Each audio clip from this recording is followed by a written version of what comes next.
Hey, this is Todd. I just upgraded from EZdrummer 2 to EZdrummer 3, so I want to give my preliminary thoughts on was it worth the upgrade. Since I haven't done any videos yet, I'm just going to give you a quick overview of who I am and what the channel's all about. 47. I live off-grid. I've been playing music for a little over 30 years. I want to quit my day job with the music that I make, and you're probably incredulous now, but you'll believe.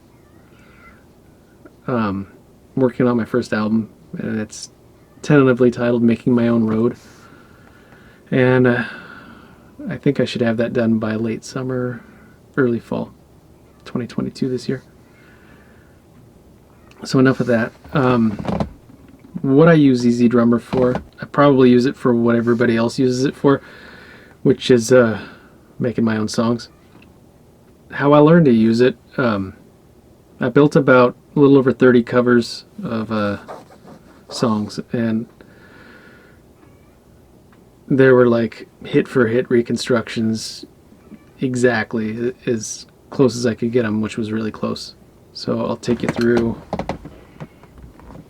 Okay, so this is Super Bad by James Brown.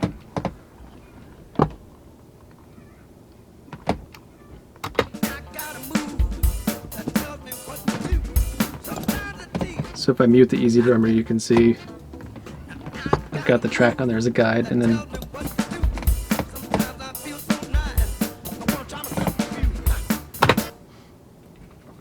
you can see at the MIDI display at the bottom of the screen there, here, how much work I had to do to get the track to match up with the original as well as it does. My covers were such meticulous clones of the originals that actually match the tempos too. So you can watch down here at the bottom, watch the tempo, and I'll put the drums in and out. Tempo's down here, and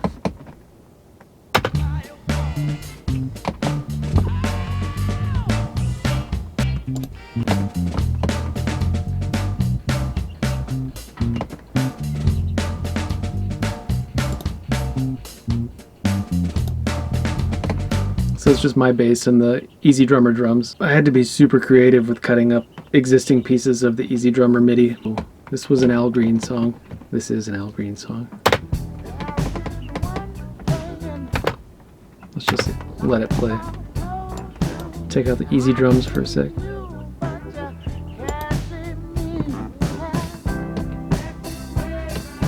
Check out the cuts on the bottom.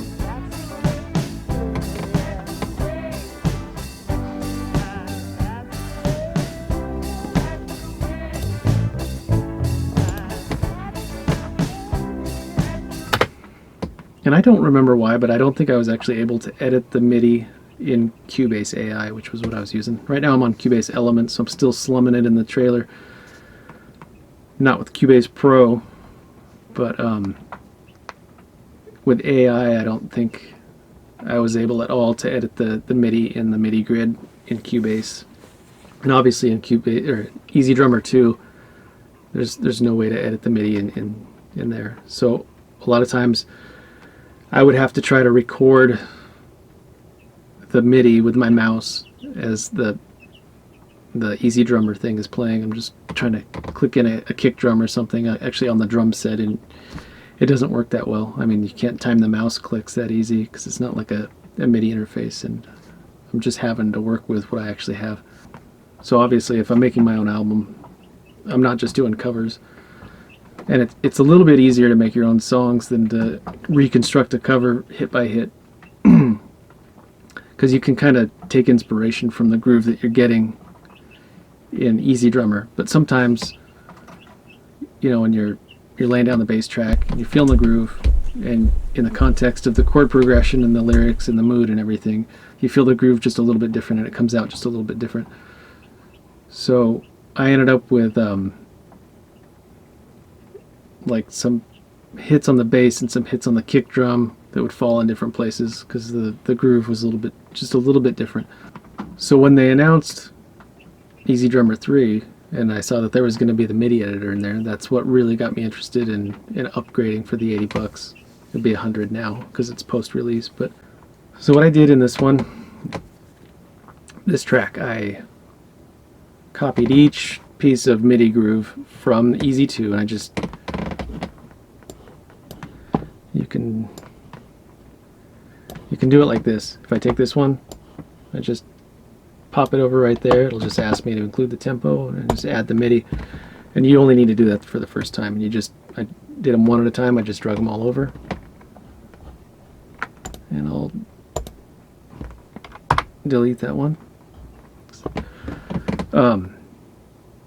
So essentially the first thing I did was I recreated the drums that I had in EZdrummer 2 right over into EZdrummer 3, exactly same to same, one-to-one fit. Talk about why I wanted the ability to edit my MIDI. So I maxed up the kick drum and the fader so you can hear the kick and the bass together.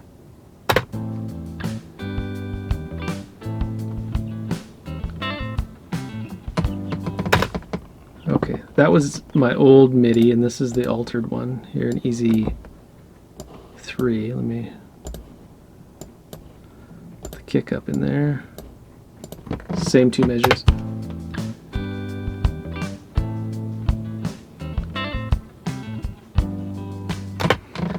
So again, EZ2. You can hear right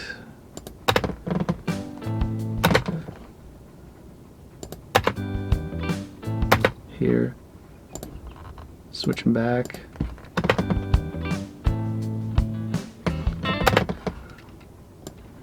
So I just wanted to line up my kick a little bit better. We're going to play measure 24. Okay.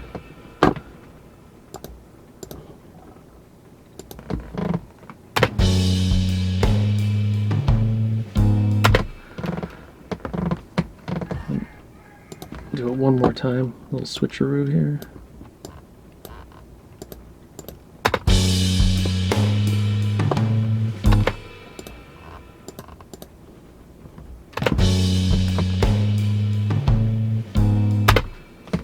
Super subtle differences, really, but I care about the music enough to really want to fix the things that I can hear that are wrong. So if I go, obviously I'm human, I can only do so well if I'm gonna make something and I want to make it real and I want to make it true. So I have the limitations there. But if I can hear it and I have the ability to go in and fix it, I want to do that. So that's the whole idea behind the MIDI editor. I want to just take a look at that real quick. So it's pretty easy.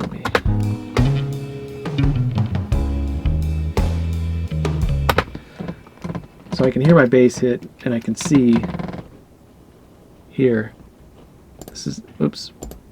I could solo it if I want. So let's go back.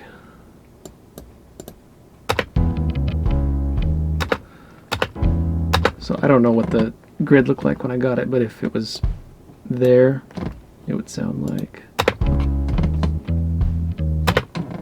I could just move it.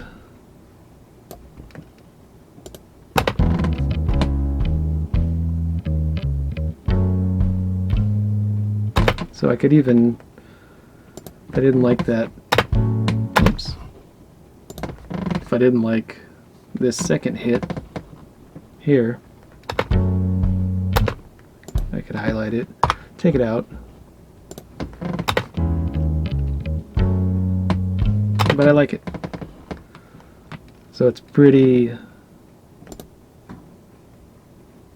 edit.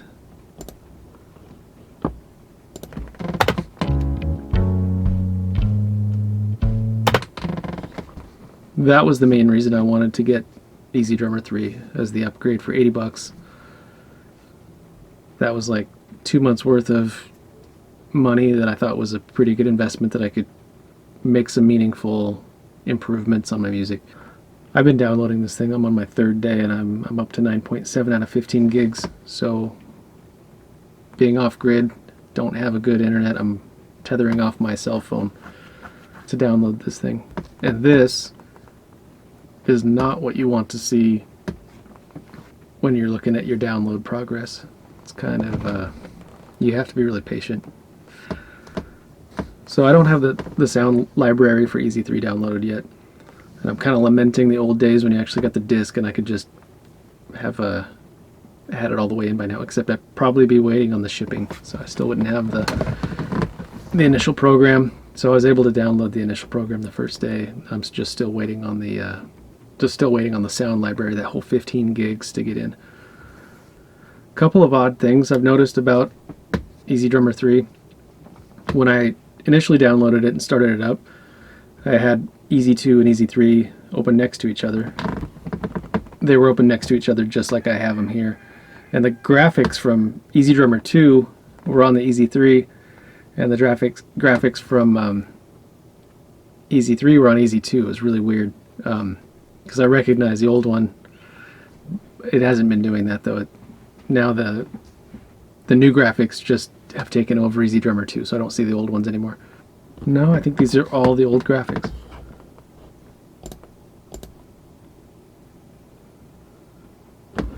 Yeah, these are all the old ones. So sometimes I see the old ones and sometimes I see the new ones.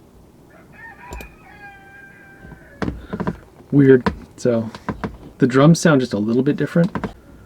Okay, so I just switched them over. They should be on the default fader settings and default drum settings because I just put them on the EZdrummer 2 vintage lo-fi tape setting. So sometimes the drums sound a little bit different to where I can actually hear them. Right now they sound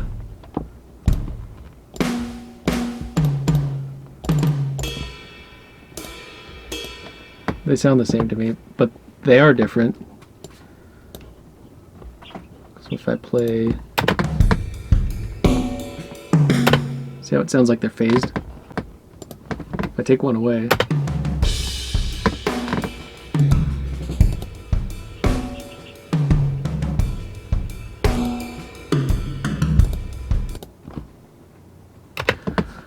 that's a little weird. Something that right off the bat I didn't like about EZdrummer 3 in comparison to EZdrummer 2. I did so much work with EZdrummer 2 in the browser section, finding fills and finding grooves. Take a look at that here. It's really clean looking. It looks uncluttered. It's easy to find what I'm looking for. I start with what library I'm looking in, and then I can find, okay, I'm looking for a 4/4 mid-tempo. Easy to find. I just start searching out of these.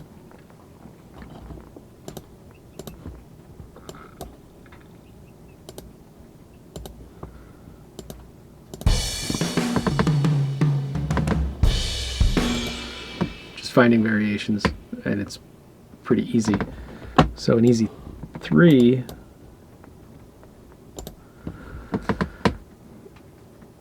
it's essentially the same thing, except they show you what the MIDI looks like, and I think it's just a little bit overkill. If I had a larger, I can make the interface look better. It's probably optimized for a larger screen than I actually have. So you kind of get the same thing.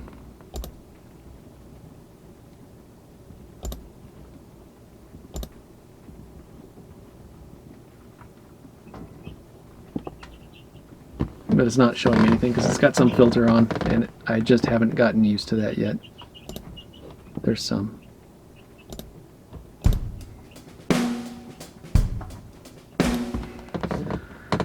So to me, it's not as clean. It's not as easy to look at and find what you're looking for right off the bat. It's probably they put a lot of their eggs in the basket of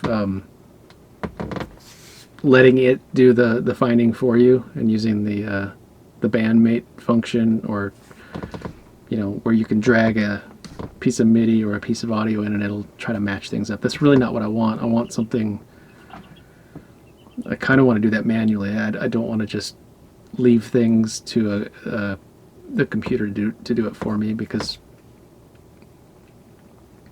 I think of music as something that comes out of me. And in my mind, if I don't have a real drummer in a year, then I'm kind of disappointed in myself. So I look at this as kind of a stopgap solution until then. So the browser interface, I think, is a step back from what EZdrummer 2 had, but whatever. I'm just gonna have to get used to how this new one works. Not really a big deal. I'll get used to it. So overall, was it worth it to me? Yes. Just for the MIDI editor alone, probably yes, in terms of just how right I want my stuff to be. When I get the sound library, that 15 gigs, fully downloaded, in probably another week or so, I'm really hoping that's going to be a major upgrade over what I have already. And I want to put this all in perspective. So right now I have the EZdrummer 2 library, which EZdrummer 2 is 2.6 gigs of sound and 3.2 megabytes of MIDI. So it's not very big. I have two EZX expansions. It's the Southern Soul and the Funk one. And that's 3 gigs and 4.5 gigs. And then I have 6 MIDI packs, which are like 4 to 4.5 megabytes each. So I have a total of 10.1 gigs, everything, sound, MIDI, over EZdrummer 2 EZXs and 6 MIDI packs, 10.1 gigs. I'm thinking 15.1 gigs should be as significant. I'm more than doubling what I have already for $80, and I probably have $350 total into everything else already. So I think this should give me better sound, more variety, and I'm looking forward to that thing. And I'm looking forward to those things, and I'm going to give you my impression of that when I get the full download in a few days. So until then, thank you.